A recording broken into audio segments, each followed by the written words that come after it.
Good morning to all. DElEd द्वितीय semester प्रारंभिक शिक्षा के नवीन प्रयास, new efforts in elementary education.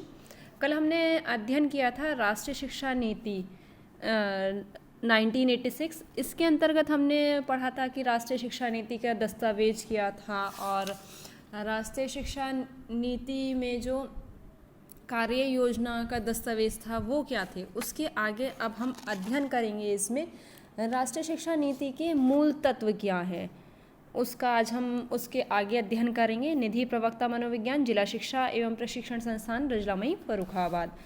राष्ट्रीय शिक्षा नीति के मूल तत्व। राष्ट्रीय शिक्षा नीति 1986 और उसकी कार्य योजना 1986 से राष्ट्रीय शिक्षा नीति एवं राष्ट्रीय संबंधित तत्व निम्नलिखित हैं। क्या हैं वो तत्व, आइए उनके बारे में जानते हैं। शिक्षा प्रशासन का विकेंद्रीकरण किया जाना। एक शिक्षा नीति के 10वें भाग में शिक्षा प्रशासन के विकेंद्रीकरण पर बल दिया गया था, और राष्ट्रीय स्तर पर भारतीय शिक्षा सेवा, प्रांतीय स्तर पर प्रांतीय शिक्षा सेवा और जिला स्तर पर जिला शिक्षा परिषद का गठन किया गया था। इसके अंतर्गत शिक्षा की व्यवस्था हेतु पर्याप्त धनराशि की व्यवस्था की जाए। इसके अंतर्गत राष्ट्रीय शिक्षा नीति 1986 के तृतीय भाग जो तीसरा खंड है उसमें यह स्वीकारा गया था कि शिक्षा मनुष्य का भौतिक एवं आध्यात्मिक विकास करती है, और यह हमारे सांस्कृतिक एवं आर्थिक विकास, लोकतंत्र या मूल्य कौन कौन से हैं, स्वतंत्रता, समानता, भ्रातृत्व, न्याय, समाजवाद एवं धर्मनिरपेक्षता, ये हमारे जो सामाजिक मूल्य के विकास एवं राष्ट्रीय लक्ष्य की प्राप्ति के लिए परम आवश्यक है। शिक्षा के अभाव में इन सब की प्राप्ति नहीं होती है, और शिक्षा एक उत्तम निवेश है, एक राशि है। इस शिक्षा नीति के 11वें भाग में इस क्रियान्वयन करने के लिए पर्याप्त धनराशि उपलब्ध कराना स्वीकार किया गया था, और यह घोषणा की गई थी कि केंद्र अपने बजट में शिक्षा का 6% का प्रावधान करेगा। तीसरा नंबर जो है, संपूर्ण देश में 10+2+3 शिक्षा संरचना लागू होगी। इसके अंतर्गत राष्ट्रीय शिक्षा नीति 1986 ने तृतीय भाग जो है संपूर्ण देश में 10+2+3 शिक्षा संरचना को स्वीकार किया गया था, और प्रथम 10 वर्षीय शिक्षा पूरे देश के लिए समान होगी। इसके लिए एक आधारभूत पाठ्यचर्या, कोर कैरिकुलम जो बताया गया था आगे, कोर कैरिकुलम बनाया गया था। +2 पर प्रतिभाशाली छात्र छात्राओं को विश्वविद्यालय शिक्षा के लिए तैयारी किया जाएगा, और सामान्य छात्र छात्राओं को विशेष विश्वविद्यालय के लिए तैयार किया जाएगा, और सामान्य छात्र छात्राओं को क्षेत्र विशेष की आवश्यकता और छात्र छात्राओं की रुचि एवं योग्यता अनुसार व्यावसायिक क्षेत्र प्रदान किए जाएंगे। +3 में छात्रों को उच्च ज्ञान प्रदान किया जाएगा जो देश की सांस्कृतिक सुरक्षा और उसके आधुनिकीकरण में सहायक हो। साथ ही साथ चिकित्सक है, न्याय है, कृषि, विज्ञान, तकनीकी शिक्षा की व्यवस्था की जाएगी, जिसके द्वारा समाज की जो सारी मांगे हैं उनको पूर्ण किया जाएगा। विभिन्न स्तर पर शिक्षा का पुनर्गठन किया जाएगा। ये 5वां भाग है। शिक्षा सभी स्तर पर पुनर्गठन करने पर बल दिया गया है। पूर्व प्राथमिक, माध्यमिक और उच्च शिक्षा की पाठ्यचर्या में सुधार करना और उनके स्तरों को उठाने, मतलब उनको उजागर करने पर बल दिया गया है। शिक्षा के सभी स्तर पर एक तरफ सामाजिक एवं सांस्कृतिक मूल्यों की शिक्षा, दूसरी तरफ गणित, विज्ञान, कंप्यूटर आदि का शिक्षा पर बल दिया गया है। सांस्कृतिक संरक्षण एवं आधुनिकीकरण के समन्वय पर बल दिया गया है। पूर्व प्राथमिक शिक्षा की व्यवस्था।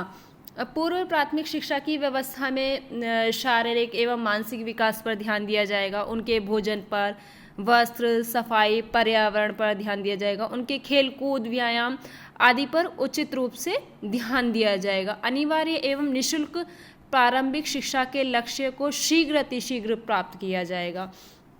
प्राथमिक शिक्षा को सुलभ बनाया जाएगा, और अभी 90% बच्चों को 1 किलोमीटर की दूरी पर जो प्राथमिक विद्यालय उपलब्ध हैं, शेष 10% जो रह गए हैं उनको 1990 तक उपलब्ध करा दिया जाएगा। 1995 तक 11 से 14 वर्ष के आयु वर्ग के 70% बच्चों को भी उच्च प्राथमिक शिक्षा सुलभ कराई जाएगी। प्राथमिक विद्यालयों की दशा में सुधार किया जाएगा। ब्लैक बोर्ड योजना जो है कम से कम 2 कमरे, 1 वरांडा और टॉयलेट बाथरूम, जो पक्का बिल्डिंग है, भवन है, उनकी पूरी व्यवस्था की जाएगी। 2 शिक्षक होंगे जिसमें कि एक फीमेल स्टाफ भी हो, मेल स्टाफ भी हो।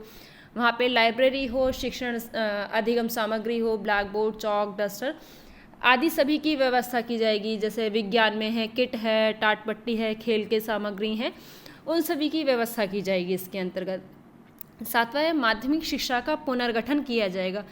इस राष्ट्रीय शिक्षा नीति के 5वें भाग में यह घोषणा की गई थी कि माध्यमिक शिक्षा सभी इच्छुक लड़के लड़कियों को सुलभ कराई जाएगी, अवेलेबल कराई जाएगी। इस स्तर पर त्रिभाषा सूत्र लागू होगा। गणित, विज्ञान, सामाजिक विज्ञान, मानविकी, इतिहास, राष्ट्रीयता, संवैधानिक दायित्व, नागरिक अधिकार एवं कर्तव्य, सांस्कृतिक संस्कार, कार्य अनुभवों को अनिवार्य किया जाएगा और प्रत्येक जिले में नवोदय विद्यालय स्थापित किए जाएंगे।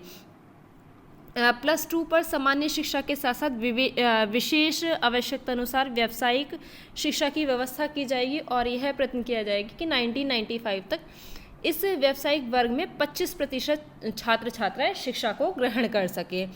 8वां जो है उच्च शिक्षा का प्रसार एवं उन्नयन किया जाएगा। एक शिक्षा नीति के 5वें भाग में यह स्पष्ट किया गया है कि उच्च शिक्षा जो है छात्रों द्वारा विशिष्ट ज्ञान एवं कुशलता का विकास किया जाएगा, जिससे राष्ट्र का विकास होगा। जैसे ही बच्चों का विकास होगा, जैसे बच्चे बनेंगे उसी से हमारे राष्ट्र का विकास होगा।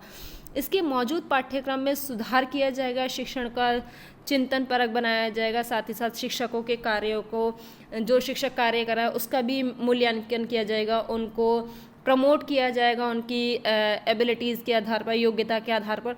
उच्च शिक्षा स्तर का मान बनाए रखने के लिए उनके उत्तरदायित्व विश्वविद्यालय अनुदान आयोग UGC का होगा। उच्च शिक्षा को सर्वसुलभ करने के लिए खुले विश्वविद्यालय, ओपन यूनिवर्सिटीज़ की स्थापना की जाएगी। जो 9वां है तकनीकी एवं प्रबंध शिक्षा का सुधार किया जाएगा। एक शिक्षा के 6ठे भाग में तकनीकी एवं प्रबंध शिक्षा के महत्व को स्वीकार करते हुए उसकी उचित व्यवस्था करने पर बल दिया गया है। तकनीकी एवं प्रबंधन शिक्षा भविष्य की आवश्यकता अनुसार नियोजित की जाए, फैसिलिटेट किए जाए। महिलाओं और समाज के कमज़ोर वर्ग के बच्चों को तकनीकी शिक्षा का पूरी सुविधाएं उपलब्ध की जाए। इस शिक्षा के स्तर पर उसे उठाने के लिए पाठ्यक्रम को एक अच्छे तरीके से बनाया जाए। सैद्धांतिक ज्ञान की अपेक्षा प्रायोगिक मतलब रिटन वर्क ना करा के उनको प्रैक्टिकल नॉलेज ही दी जाए। साथ ही साथ शोध कार्य पर भी विशेष ध्यान दिया जाए।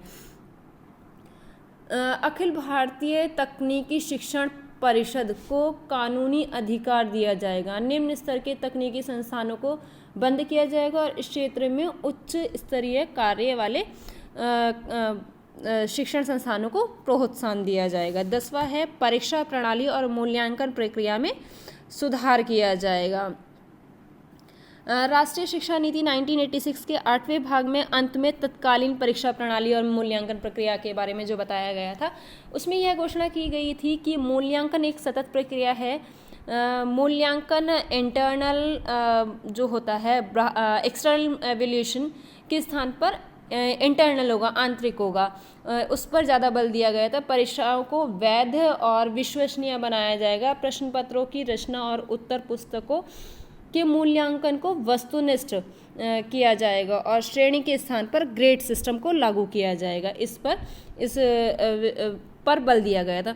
शिक्षकों के स्तर और शिक्षक प्रशिक्षण में सुधार किया जाएगा। जो 11वां नंबर, शिक्षकों के चयन उनकी योग्यता के आधार पर किया जाएगा, उनकी एबिलिटीज़ के आधार पर किया जाएगा। उनके स्तर को एक ऊपर बढ़ाने के लिए, उठाने के लिए वेतनमान बढ़ाया जाएगा। सेवा शर्तों को आकर्षक बनाया जाएगा, जो भी उनके लिए कंडीशंस रखी गई हैं। पूरे देश में समान कार्य के लिए समान वेतनमान के सिद्धांत को लागू किया जाएगा। सेवा पूर्व और सेवाकालीन शिक्षक प्रशिक्षण में सुधार किया जाएगा। प्रत्येक जिले में जिला शिक्षा और प्रशिक्षण संस्थान, district institute of education and training diet की स्थापना की जाएगी, जिसमें प्राथमिक शिक्षकों को निरौपचारिक शिक्षा तथा प्रौढ़ शिक्षा के कार्यकर्ताओं के प्रशिक्षण की व्यवस्था होगी। और साथ ही साथ अल्पकालीन प्रशिक्षण कार्यक्रम चलाए जाएंगे और इस क्षेत्र में शोध कार्य किए जाएंगे। जो बेकार वर्क देते हैं प्राथमिक शिक्षक प्रशिक्षण विद्यालयों को बंद कर दिया जाए। कुछ चुने उच्च स्तर के माध्यमिक शिक्षक प्रशिक्षण महाविद्यालयों का दर्जा दिया जाएगा। उन्हें शिक्षक शिक्षा महाविद्यालय college of teacher education CTE में समुन्नत किया जाएगा, जिसमें माध्यमिक शिक्षकों के प्रशिक्षण और इस क्षेत्र में शोध कार्य की व्यवस्था की जाएगी। कुछ जो अच्छे क्वालिटी के होंगे, अच्छे ग्रेड के होंगे शिक्षक शिक्षा महाविद्यालय को शिक्षा उच्च अध्ययन केंद्र में उन्हें मिला दिया जाएगा। इन सब शिक्षा संस्थाओं का मार्गदर्शन करने और उन पर नियंत्रण करने के लिए, उनके कंट्रोल करने के लिए राष्ट्रीय शिक्षक शिक्षा परिषद NCTE को संवैधानिक दर्जा दिया जाएगा। इसके अंतर्गत ये बताया गया है। 12वां है प्रौढ़ शिक्षा कार्यक्रम का विस्तार किया जाएगा। प्रौढ़ शिक्षा को राष्ट्रीय शिक्षा लक्ष्य से जोड़ा जाएगा। 15 और 35 आयु वर्ग के प्रौढ़ों को साक्षर बनाने के लिए सरकारी और गैर सरकारी संगठनों का उपयोग किया जाएगा। औद्योगिक एवं व्यापारिक प्रतिष्ठानों को उनमें कार्यरत निरक्षर प्रौढ़ों को साक्षर बनाने के उत्तरदायित्व सौंपा जाएगा। जो प्रौढ़ शिक्षा है, दूसरे पक्ष में उनको जानकारी देने के लिए सतत शिक्षा की व्यवस्था की जाएगी। ग्रामीण क्षेत्र में सतत शिक्षा केंद्र खोले जाएंगे और पुस्तकालयों और वाचनालयों की व्यवस्था की जाएगी। प्रौढ़ शिक्षा के प्रचार एवं प्रसार के लिए जनसंचार साधनों का उसमें प्रयोग किया जाएगा। 13वां पॉइंट जो है हमारा, सतत शिक्षा की व्यवस्था की जाएगी। युवा वर्ग, गृहिणियाँ, किसान, व्यापारियों और विभिन्न उद्योगों में कार्यरत व्यक्तियों को उनके क्षेत्र में आगतन जानकारी देने हेतु सतत शिक्षा की व्यवस्था की जाएगी। जो भी वो कर रहे हो उसके बारे में उनको जानकारी दी जाएगी। इसके लिए खुली शिक्षा ओपन एजुकेशन और दूर शिक्षा डिस्टेंस एजुकेशन की व्यवस्था की जाएगी और जनसंचार के माध्यम से उनका प्रयोग किया जाएगा। 14 जो है शैक्षिक तकनीकी का प्रयोग किसी भी स्तर पर किसी भी प्रकार की शिक्षा के लिए शैक्षिक तकनीकी का प्रयोग किया जाएगा। जनसंचार के माध्यम से शिक्षा को सर्वसुलभ बनाया जाएगा। शिक्षा की व्यवस्था को कारगर बनाया जाएगा। राष्ट्रीय शिक्षा नीति 1986 के 7वें भाग में शिक्षा को कारगर बनाने के लिए शिक्षा की जवाबदेही अकाउंटेबिलिटी निश्चित करने और छात्रों को कर्तव्य बोध कराने पर बल दिया जाएगा। इसके तीसरे भाग में शिक्षा के प्रत्येक स्तर के न्यूनतम अधिकतम स्तर निश्चित करने की बात कही गई है। उसमें गुणात्मक सुधार करने पर भी बल दिया गया है। इस दस्तावेज के 10वें भाग में प्रशासन तंत्र को सही करने पर बल दिया गया है। 16 पॉइंट शैक्षिक अवसरों की समानता के लिए ठोस कदम उठाए जाएंगे। शिक्षा नीति जो है उसके चौथे भाग में स्पष्ट किया गया है कि शैक्षिक विषमताओं को दूर किया जाएगा और महिलाओं, अनुसूचित जाति, अनुसूचित जनजाति, पिछड़े वर्ग, अल्पसंख्यक, विकलांगों की शिक्षा की विशेष व्यवस्था की जाएगी और सभी को शिक्षा प्राप्त करने के समान अवसर सुलभ कराए जाएंगे। 17वां पॉइंट है महिला शिक्षा पर विशेष ध्यान दिया जाएगा। इसमें बहुत सारे कदम उठाए गए हैं। स्त्री पुरुषों की शिक्षा में भेदभाव नहीं किया जाएगा। लिंग मूलक अंतर को समाप्त किया जाएगा। जो जेंडर डिफरेंसेस होते हैं उनको ख़त्म किया जाएगा। महिला की शिक्षा के विकास हेतु प्रारंभ से ही प्रयत्न किए जाएंगे। तीसरा पॉइंट है महिलाओं को विज्ञान एवं तकनीकी शिक्षा प्राप्त करने के लिए उन्हें मोटिवेट किया जाएगा, प्रोत्साहित किया जाएगा। महिलाओं को व्यावसायिक एवं तकनीकी शिक्षा प्राप्त करने के लिए विशेष सुविधाएं, फैसिलिटी उन्हें अवेलेबल कराई जाएंगी। 18वां पॉइंट है अनुसूचित जाति और अनुसूचित जनजाति के बच्चों की शिक्षा की उचित व्यवस्था की जाएगी। इसमें भी काफ़ी सारे पॉइंट्स बताए गए हैं। नगर, गांव और पहाड़ी तथा आदिवासी क्षेत्रों में अनुसूचित जनजाति के बच्चों के लिए विद्यालयों की व्यवस्था की जाएगी। इन विद्यालयों में यथासंभव सभी वर्गों के बच्चे आते हैं और सभी वर्गों के शिक्षकों की भी नियुक्ति की जाएगी। जो दूर से आने वाले बच्चे हैं उनके लिए छात्रावास का निर्माण किया जाएगा। इन सभी वर्गों के बच्चों की आर्थिक सहायता जो की जाएगी वो धनराशि उसको बढ़ाया जाएगा। 19 पॉइंट जो है, पिछड़े वर्ग एवं पिछड़े क्षेत्र के बच्चों की शिक्षा की उचित व्यवस्था की जाएगी। इसके अंतर्गत भी पॉइंट्स बताए गए हैं। पिछड़े वर्ग एवं पिछड़े क्षेत्र के बच्चों की शिक्षा पर विशेष बल दिया जाएगा। सेकंड पॉइंट जो है, देश के रेगिस्तानी, पहाड़ी और जंगली क्षेत्र से और अधिक स्कूल खोले जाएंगे। तीसरा पॉइंट, इन क्षेत्रों के स्कूल और इन्हीं क्षेत्रों के शिक्षित युवकों को प्रशिक्षित कर शिक्षक नियुक्त करने का प्रयास किया जाएगा। जो वहाँ पर पढ़ेंगे उन्हीं को टीचर बनाने का प्रयास किया जाएगा।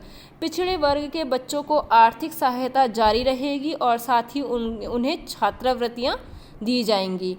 20 पॉइंट जो है, अल्पसंख्यकों के बच्चों की शिक्षा पर विशेष ध्यान दिया जाएगा।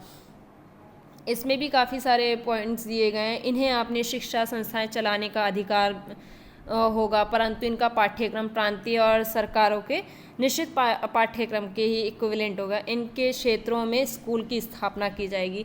जो 20वां पॉइंट है, विकलांग और मंदबुद्धि बच्चों की शिक्षा की व्यवस्था की जाएगी। विकलांग और मंदबुद्धि बालकों की शिक्षा पर विशेष बल दिया जाएगा और उनकी शिक्षा व्यवस्था हेतु स्वैच्छिक प्रयासों को प्रोत्साहन किया जाएगा। खुद की इच्छा से जो किए जाते हैं प्रयास, उनको प्रोत्साहित किया जाएगा। जो कम विकलांग बच्चे हैं, सामान्य बच्चों के साथ पढ़ेंगे, गूंगे, बहरे, अंधे और मंदबुद्धि बालकों के लिए एक अलग से स्कूल खोले जाएंगे। जो विकलांग बच्चे हैं, ये विकलांग बच्चों को कुटीर उद्योग धंधों की शिक्षा दी जाएगी, उनमें आत्मनिर्भर बनाया जाएगा। विकलांग और मंदबुद्धि बालकों की शिक्षा हेतु विशेष प्रशिक्षण प्राप्त शिक्षकों की नियुक्ति की जाएगी।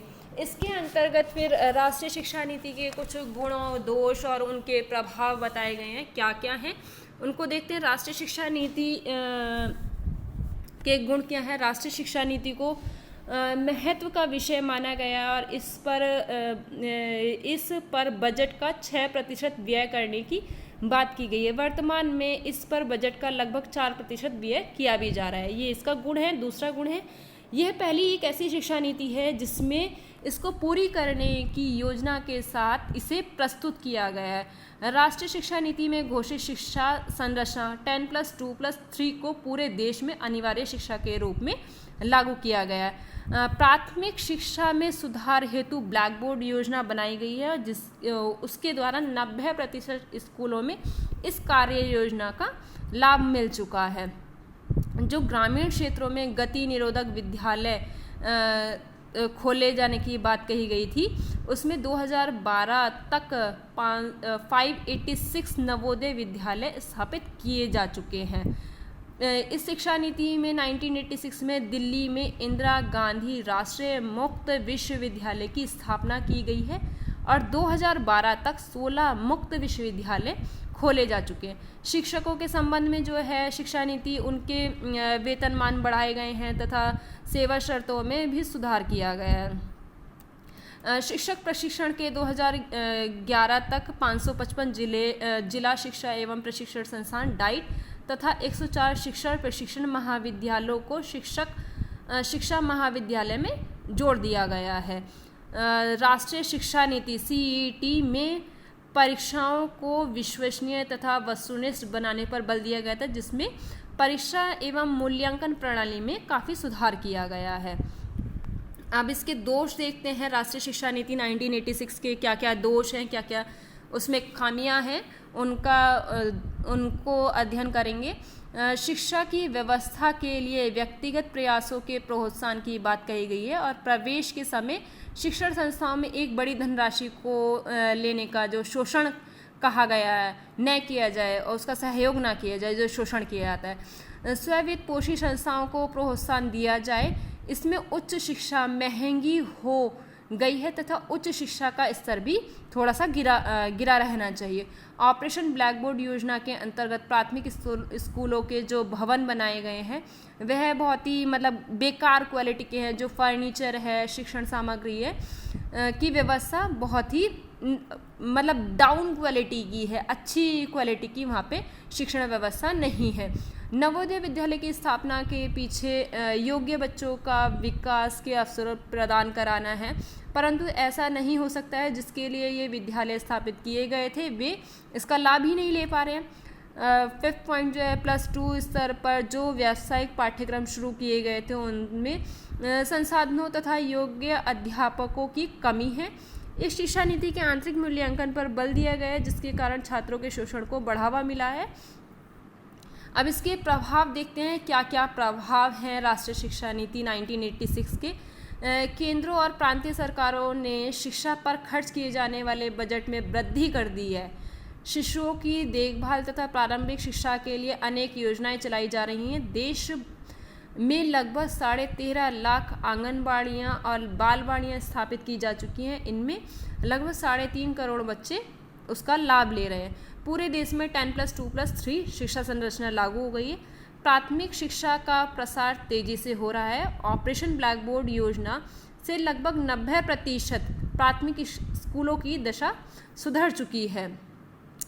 प्राथमिक शिक्षा का प्रसार जो तेजी से हो रहा है, तेजी से हो रहा है। माध्यमिक शिक्षा का प्रसार हुआ है। गति निरोधक नवोदय विद्यालय के रूप में लगभग 586 विद्यालय खोले जा चुके हैं। राष्ट्रीय मुक्त विद्यालय शिक्षा संस्थान में 6 लाख से अधिक छात्र पंजीकृत हो चुके हैं, रजिस्टर्ड हो चुके हैं।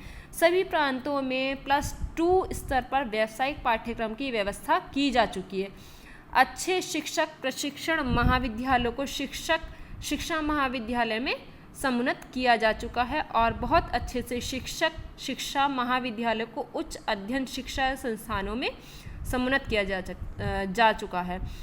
उच्च शिक्षा व्यवस्था, व्यावसायिक शिक्षा, प्रबंधन शिक्षा, तकनीकी शिक्षा सभी में विकास के लिए प्रयास किए जा रहे हैं। स्त्री शिक्षा, अनुसूचित जाति जनजाति पिछड़े वर्ग एवं अल्पसंख्यक बच्चों की शिक्षा का जो है विस्तार हो चुका है। विकलांग बच्चों के लिए विशेष विद्यालयों की स्थापना की जा चुकी है। शिक्षा नीति को मजबूत बनाने तथा शिक्षकों की जवाबदेही निश्चित करने पर भी विशेष रूप से बल दिया गया है।